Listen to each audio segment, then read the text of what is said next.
Overtake করতে গিয়ে ইসলামী বিশ্ববিদ্যালয়ের বাস উল্টে আহত ৩০। বিস্তারিত দেখুন আশরাফুল আলমের প্রতিবেদনে। কুষ্টিয়ার বৃত্তিপাড়া এলাকায় ওভারটেক করতে গিয়ে নিয়ন্ত্রণ হারিয়ে উল্টে গেছে ইসলামী বিশ্ববিদ্যালয়ের শিক্ষার্থী বহনকারী একটি বাস। এতে অন্তত ৩০ জন শিক্ষার্থী আহত হয়েছেন। মঙ্গলবার সকাল 10:30টার দিকে কুষ্টিয়া থেকে ইসলামী বিশ্ববিদ্যালয়গামী ওই বাসটি দুর্ঘটনার কবলে পড়ে। বিশ্ববিদ্যালয়ের নিরাপত্তা সেল সূত্রে জানা গেছে বাসটিতে প্রায় 40 জন শিক্ষার্থী ছিলেন। প্রত্যক্ষদর্শীরা জানিয়েছেন, দ্রুত গতিতে ওভারটেক করার সময় বাসটি নিয়ন্ত্রণ হারিয়ে রাস্তার পাশে উল্টে যায়। এতে বেশ কয়েকজন শিক্ষার্থী গুরুতর আহত হয়েছেন।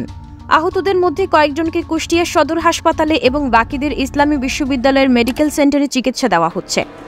বিশ্ববিদ্যালয়ের নিরাপত্তা সেলের ইনচার্জ মিজানুর রহমান জানিয়েছেন, আমরা অনেক আহত শিক্ষার্থীকে কুষ্টিয়া সদর হাসপাতালে এনেছি। প্রাথমিকভাবে প্রায় 30 জন আহত হয়েছেন বলে ধারণা করা হচ্ছে। ইবি থানা পুলিশের অফিসার ইনচার্জ মেহেদি হাসান জানিয়েছেন, দুর্ঘটনার খবর পেয়ে আমরা দ্রুত ঘটনাস্থলে পৌঁছেছি। প্রাথমিকভাবে মনে হচ্ছে ওভারটেক করতে গিয়ে বাসটি নিয়ন্ত্রণ হারিয়ে উল্টে গেছে। বিশ্ববিদ্যালয়ের উপাচার্য এবং পরিবহন প্রশাসক অধ্যাপক ডক্টর এম ইয়াকুব আলী জানিয়েছেন, আমরা এখনও ঘটনাস্থলে রয়েছে। আল্লাহর অশেষ রহমতে কোনো প্রাণহানি হয়নি, তবে বেশ কয়েকজন শিক্ষার্থী আহত হয়েছেন। তাদের চিকিৎসার জন্য কুষ্টিয়া মেডিকেলে পাঠানো হয়েছে।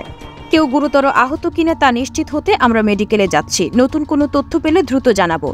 দুর্ঘটনার পর শিক্ষার্থীদের মধ্যে আতঙ্ক ছড়িয়ে পড়ে। প্রশাসনের পক্ষ থেকে দুর্ঘটনার কারণ তদন্তের আশ্বাস দেওয়া হয়েছে।